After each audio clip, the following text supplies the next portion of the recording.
മനുഷ്യബന്ധങ്ങൾ, പ്രത്യേകിച്ചും ഒരു പുരുഷനും സ്ത്രീയും തമ്മിലുള്ള ബന്ധം ഒരു നദി പോലെയാണ്.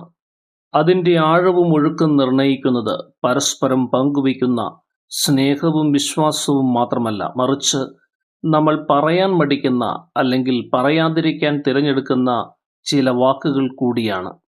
ഒരു വ്യക്തിയുടെ യഥാർത്ഥ പക്വതയും വിവേകവും പ്രകടമാകുന്നത് അയാൾ എന്ത് സംസാരിക്കുന്നു എന്നതിലൂടെ മാത്രമല്ല, എന്തെല്ലാം വാക്കുകളാണ് മനഃപൂർവ്വം ഒഴിവാക്കുന്നത് എന്നുകൂടിയാണ്. കാരണം ചില വാക്കുകൾ ഒഴിവാക്കുമ്പോൾ അവിടെ സ്നേഹത്തിൻ്റെയും ബഹുമാനത്തിൻ്റെയും ഒരു പുതിയ ലോകം തുറക്കപ്പെടുന്നു.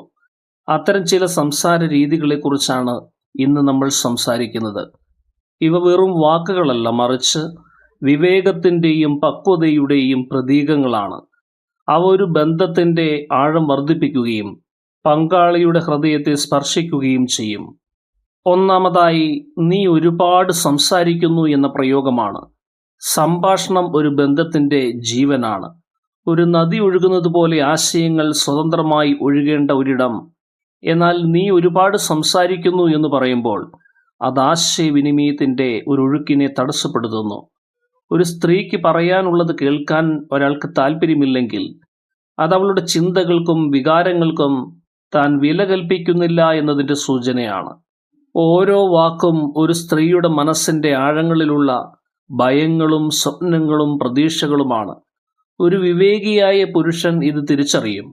അയാൾ അവളുടെ വാക്കുകളെ ആത്മാർത്ഥമായി കേൾക്കുകയും അതിനെ ബഹുമാനിക്കുകയും ചെയ്യും. കാരണം യഥാർത്ഥ സ്നേഹം എന്നത് കേൾക്കാൻ തയ്യാറുള്ള ഒരു ഹൃദയമാണ്. സംസാരത്തെ പരിമിതപ്പെടുത്താൻ ശ്രമിക്കുന്ന ഒരു വാക്കുപോലും ഒരു നല്ല ബന്ധത്തിൽ ഉണ്ടാകരുത്. പകരം പറയൂ, ഞാൻ കേൾക്കുന്നുണ്ട് എന്ന മനോഭാവമാണ് അവിടെ വളരേണ്ടത്. രണ്ടാമതായി, ഇതൊന്നും നിനക്ക് മനസ്സിലാവുകയില്ല എന്ന് പറയുന്നതാണ്. ഈ വാചകം ഒരു സ്ത്രീയുടെ ചിന്താശേഷിയെയും ബുദ്ധിയെയും വില കുറച്ച് കാണുന്നതിന് തുല്യമാണ്. തൻ്റെ പങ്കാളിയെ ഒരു തുല്യ പങ്കാളിയായി കണക്കാക്കുന്നില്ല എന്നതിൻ്റെ വ്യക്തമായ സൂചനയാണിത്. ഒരു നല്ല ബന്ധത്തിൽ ഓരോ തീരുമാനങ്ങളും ഒരുമിച്ചെടുക്കേണ്ടതാണ്. അതിന് ഓരോ വ്യക്തിയുടെയും കാഴ്ചപ്പാടുകൾക്കും അറിവിനും വലിയ പ്രാധാന്യമുണ്ട്. തൻ്റെ ലോകം പങ്കാളിയോട് തുറന്നു പറയാൻ മടിക്കുന്ന ഒരാൾ യഥാർത്ഥത്തിൽ ആ ബന്ധത്തിൽ തനിക്ക് വിശ്വാസമില്ല എന്ന് പ്രകടമാക്കുകയാണ്. ഒരു വിവേകിയായ പുരുഷൻ തൻ്റെ പങ്കാളിയുടെ കഴിവിനെ അംഗീകരിക്കുകയും അവളോട് കാര്യങ്ങൾ തുറന്ന് സംസാരിക്കുകയും ചെയ്യും. കാരണം മനസ്സിലാക്കാനുള്ള കഴിവ് സ്നേഹത്തിൻ്റെ ഒരു പ്രധാന ഭാഗമാണ്. ഇത് നിനക്ക് മനസ്സിലാവുകയില്ല എന്നതിന് പകരം നിന്നോട് ഞാൻ ഇത് വിശദീകരിക്കാൻ ശ്രമിക്കട്ടെ എന്ന് പറയുന്നതാണ് ഒരു ബന്ധത്തെ ഊട്ടിയുറപ്പിക്കുന്നത്. മൂന്നാമതായി, നീ എൻ്റെ അമ്മയെ പോലെയാണ് എന്ന് പറയുന്നതാണ്. അമ്മയോടുള്ള സ്നേഹവും ബഹുമാനവും അളവറ്റതാണ്. അത് വിശുദ്ധമാണ്. എന്നാൽ ഈ സ്ഥാനത്തെ ഒരു പങ്കാളിക്ക് നൽകുന്നത് ബന്ധത്തിൽ വലിയ ആശയക്കുഴപ്പങ്ങൾ സൃഷ്ടിക്കും. വൈകാരികമായ അടുപ്പമുണ്ടാകേണ്ട ഒരു ബന്ധത്തിൽ പങ്കാളിയെ മാതാവിൻ്റെ സ്ഥാനത്തേക്ക് ഉയർത്തുന്നത് ആ ബന്ധത്തിൻ്റെ സ്വാഭാവികമായ വളർച്ചയെ തടസ്സപ്പെടുത്തും. ഒരു വിവേകിയായ പുരുഷൻ അമ്മയുടെ സ്ഥാനവും പങ്കാളിയുടെ സ്ഥാനവും തമ്മിലുള്ള വ്യത്യാസം മനസ്സിലാക്കുന്നു. ഒരു പങ്കാളിക്ക് നൽകേണ്ട ബഹുമാനവും സ്നേഹവും അതിൻ്റേതായ രീതിയിൽ നൽകാൻ അയാൾ ശ്രദ്ധിക്കുന്നു. കാരണം ഓരോ ബന്ധത്തിനും അതിൻ്റേതായ അതുല്യതയുണ്ട്. നീ എൻ്റെ അമ്മയെപ്പോലെയാണ് എന്ന് പറയുന്നത് പങ്കാളിയുടെ വ്യക്തിത്വത്തെ ഇല്ലാതാക്കുകയും ആ ബന്ധത്തിൻ്റെ തനതായ സ്വഭാവത്തെ നശിപ്പിക്കുകയും ചെയ്യും. നാലാമതായി, എല്ലാം നിങ്ങളുടെ തെറ്റാണ് എന്ന് പറയുന്നതാണ്.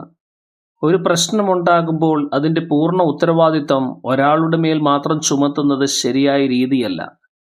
ഇത് താൻ നേരിടുന്ന പ്രശ്നങ്ങൾക്ക് മറ്റൊരാളെ കുറ്റപ്പെടുത്താനുള്ള എളുപ്പവഴിയാണ്. ഒരു നല്ല ബന്ധത്തിൽ പ്രശ്നങ്ങളെ ഒരുമിച്ച് നിന്ന് നേരിടുകയാണ് വേണ്ടത്. കുറ്റപ്പെടുത്തലുകൾ ഒരു ബന്ധത്തിൻ്റെ വിശ്വാസ്യതയെ ഇല്ലാതാക്കും.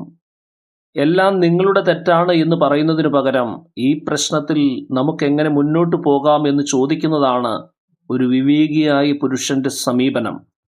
അയാൾ പ്രശ്നങ്ങൾക്ക് സ്വന്തം ഭാഗം മനസ്സിലാക്കുകയും അതെങ്ങനെ പരിഹരിക്കാമെന്ന് ചിന്തിക്കുകയും ചെയ്യുന്നു.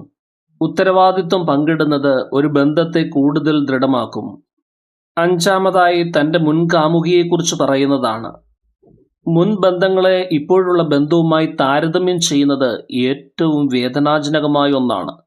ഇതൊരു വ്യക്തിയുടെ ആത്മാഭിമാനത്തെ തകർക്കുകയും താൻ മതിയായ ഒരാളല്ല എന്ന തോന്നൽ ഉണ്ടാക്കുകയും ചെയ്യും. ഓരോ വ്യക്തിയും വ്യത്യസ്തരാണ്. അവർക്ക് അവരുടേതായ കഴിവുകളും കുറവുകളുമുണ്ട്. മുൻകാല ബന്ധങ്ങളെ ഓർമ്മിപ്പിച്ച് ഇപ്പോഴത്തെ ബന്ധത്തെ വേദനിപ്പിക്കുന്നതിനു പകരം നിലവിലെ പങ്കാളിയുടെ അതുല്യതയെ അംഗീകരിക്കുകയും അവൾ ചെയ്യുന്ന കാര്യങ്ങളെ അഭിനന്ദിക്കുകയും ചെയ്യുന്നതാണ്. താരതമ്യങ്ങൾ ഒരു ബന്ധത്തെ ദുർബലമാക്കും. ഒരിക്കലും പങ്കാളിയെ മറ്റൊരാളുമായി താരതമ്യം ചെയ്യാതെ അവൾ ആയിരിക്കുന്ന അവസ്ഥയിൽ അവളെ അംഗീകരിക്കുകയും സ്നേഹിക്കുകയും ചെയ്യുക. അപ്പോൾ അവളുടെ ആത്മവിശ്വാസം വർദ്ധിപ്പിക്കും. ആറാമതായി, നീ എൻ്റെ സന്തോഷം ഇല്ലാതാക്കി എന്ന് പറയുന്നതാണ്. ഒരു വ്യക്തിയുടെ സന്തോഷത്തിന് ഉത്തരവാദിത്തം മറ്റൊരാളാണെന്ന് ചിന്തിക്കുന്നത് വലിയൊരു ഭാരമാണ്. യഥാർത്ഥ സന്തോഷം എന്നത് ഓരോ വ്യക്തിയുടെയും ഉള്ളിൽ നിന്ന് വരേണ്ട ഒന്നാണ്. പങ്കാളിയെ സന്തോഷത്തിൻ്റെ ഏക സ്രോതസ്സായി കാണുന്നത് ഒരുതരം വൈകാരികമായ ആശ്രിതത്വമാണ്. ഒരു വിവേകിയായ പുരുഷൻ തൻ്റെ സന്തോഷത്തിനും സങ്കടത്തിനും സ്വയം ഉത്തരവാദിയാണ് എന്ന് മനസ്സിലാക്കുന്നു. പങ്കാളിയുടെ സാന്നിധ്യം ജീവിതത്തെ മെച്ചപ്പെടുത്തി എന്ന് പറയാമെങ്കിലും മുഴുവൻ ഉത്തരവാദിത്വവും അവളുടെ മേൽ വെച്ചു കൊടുക്കുന്നത് ശരിയായ രീതിയല്ല. ഒരു ബന്ധം എന്നത് പരസ്പരം പങ്കുവയ്ക്കലാണ്, അല്ലാതെ ഭാരം ചുമക്കലല്ല. ഏഴാമതായി, നീ കൂടുതൽ സുന്ദരിയായിരുന്നെങ്കിൽ എന്ന് പറയുന്നതാണ്. ഒരാളുടെ ശരീരത്തെക്കുറിച്ചോ രൂപത്തെക്കുറിച്ചോ മോശമായി സംസാരിക്കുന്നത് ആ വ്യക്തിയുടെ ആത്മവിശ്വാസത്തെയും ആത്മാഭിമാനത്തെയും തകർക്കും. ഒരു നല്ല ബന്ധത്തിൽ പരസ്പരം സ്നേഹിക്കുകയും അംഗീകരിക്കുകയും ചെയ്യേണ്ടത് അത്യാവശ്യമാണ്. സൗന്ദര്യം എന്നത് ബാഹ്യമായ ഒന്ന് മാത്രമല്ല, അത് ഓരോ വ്യക്തിയുടെയും ആന്തരികമായ തിളക്കമാണ്. വിവേകിയായ ഒരാൾ തൻ്റെ പങ്കാളിയുടെ രൂപത്തേക്കാൾ അവളുടെ വ്യക്തിത്വത്തെയും ആന്തരിക സൗന്ദര്യത്തെയും ബഹുമാനിക്കുന്നു. നിനക്ക് കൂടുതൽ സൗന്ദര്യം വേണമായിരുന്നു എന്ന് പറയുന്നതിന് പകരം നീ സുന്ദരിയാണ് എന്ന് പറയാൻ ശ്രമിക്കുക. യഥാർത്ഥ സ്നേഹം കണ്ടുമുട്ടുന്നത് ആഴത്തിലുള്ള സൗന്ദര്യത്തെയാണ്, അല്ലാതെ പുറമേയുള്ള സൗന്ദര്യത്തെയല്ല. എട്ടാമതായി, എന്തുകൊണ്ടാണ് നീ മറ്റുള്ളവരെ പോലെ അല്ലാത്തത് എന്ന് പറയുന്നതാണ്. ഈ വാചകം ഒരു സ്ത്രീയുടെ തനതായ സ്വഭാവത്തെയും വ്യക്തിത്വത്തെയും ചോദ്യം ചെയ്യുന്നു. ഇതൊരു വ്യക്തിയുടെ സത്വത്തെ അംഗീകരിക്കാൻ ഒരാൾക്ക് കഴിയുന്നില്ല എന്നതിൻ്റെ സൂചനയാണ്. ഓരോ വ്യക്തിയും വ്യത്യസ്തരാണ്. അവർക്ക് അവരുടേതായ കാഴ്ചപ്പാടുകളും സ്വഭാവങ്ങളുമുണ്ട്.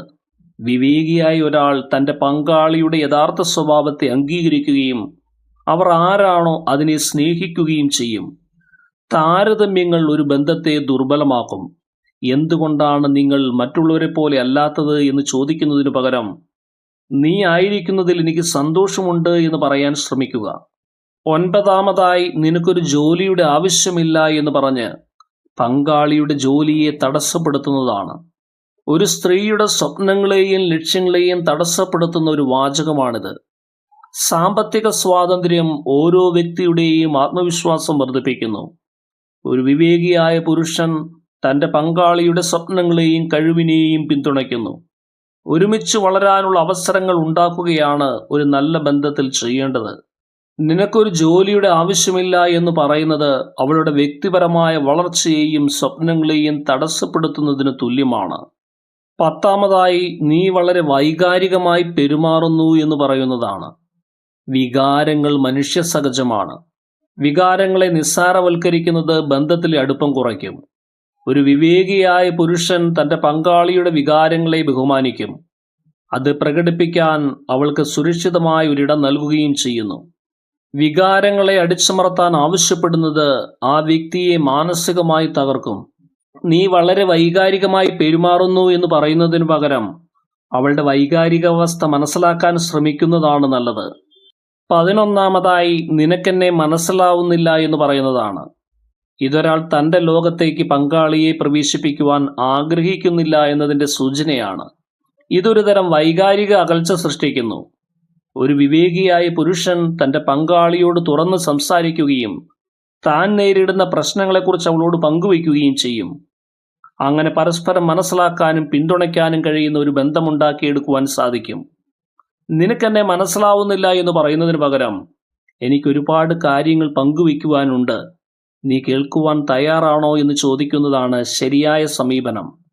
നാം ഇന്ന് ചർച്ച ചെയ്ത ഈ കാര്യങ്ങൾ വെറും വാക്കുകളല്ല. ഇതൊരു ബന്ധത്തിൽ നാം ഒഴിവാക്കേണ്ട ചിന്താരീതികളാണ്. വാക്കുകൾ ഒരു പാലം പോലെയാണ്. അത് ബന്ധങ്ങളെ കെട്ടിപ്പടുക്കുകയോ തകർക്കുകയോ ചെയ്യാം. അതിനാൽ നാം ഓരോരുത്തരും ചിന്തിച്ചും വിവേകത്തോടെയും സംസാരിക്കാൻ ശ്രമിക്കണം. കാരണം സ്നേഹം വെറും വാക്കുകളിലല്ല, അത് പറയാത്ത വാക്കുകളിലും കൂടിയാണ്. വില്ലേജ് ലൈറ്റിൻ്റെ ഇന്നത്തെ എപ്പിസോഡ് ഏവർക്കും പ്രയോജനപ്രദമായി തീരട്ടെ എന്ന് ആശംസിക്കുന്നു. എല്ലാ സ്നേഹിതർക്കും ഹൃദയം നിറഞ്ഞ നന്ദി.